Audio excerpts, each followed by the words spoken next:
काली घटा का घमंड घटा, नवमंडल तारक वृंद खिले। जी हाँ, नमस्कार दोस्तों।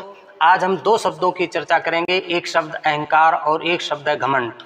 वैसे तो घमंड और अहंकार दोनों एक दूसरे के पर्यायवाची लगते हैं, परंतु इनमें बहुत ही सूक्ष्म अंतर है।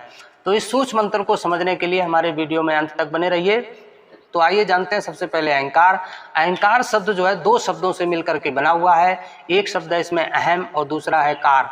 अहम का अर्थ होता है मैं और कार का मतलब करने वाला, यानी अहंकार का मतलब मैं ही करने वाला। जब कोई व्यक्ति के विशेष काम को करने में सफल हो जाता है तो वह इस बात पर गर्व महसूस करता है, और गर्व करना अच्छी बात है। परंतु यही गर्व जब उसके मन मस्तिष्क में छा जाता है और उसके दिमाग में ये आ जाता है कि इस काम को केवल मैं ही कर सकता हूँ, तब यह गर्व ही उसके अंदर अहंकार का रूप धारण कर लेता है और उसके अंदर एको अहम द्वितीयो नास्त की भावना उत्पन्न हो जाती है, और ये अहंकार मनुष्य को विनाश की ओर ले जाता है। कबीरदास जी भी कहते हैं, मैं बड़ी बलाई है, सके निकल तो भाग, कहे कबीर कब लग रहे रुई लपेटिया। कबीरदास जी कहते हैं कि ये मैं यानी कि जो अहंकार है ये बहुत बुरी बला है, इससे जल्दी से जल्दी छुटकारा पा लेना चाहिए।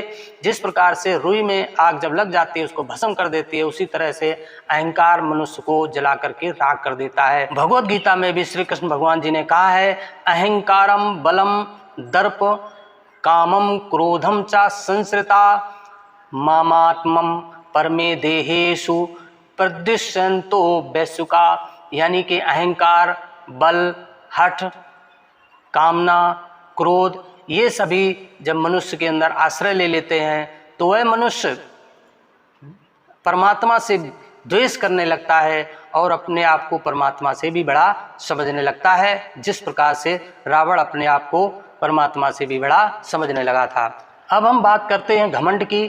सभी घमंड का अर्थ है सभी परिस्थितियों में अपने आप को बड़ा और दूसरों को हीन समझने की भावना, अर्थात हम कह सकते हैं अभिमान का प्रचंड रूप ही घमंड कहलाता है। मान सहित विष खाए के शंभु भये जगदीश, और बिना मान अमृत पिए राहु कटायो शीश।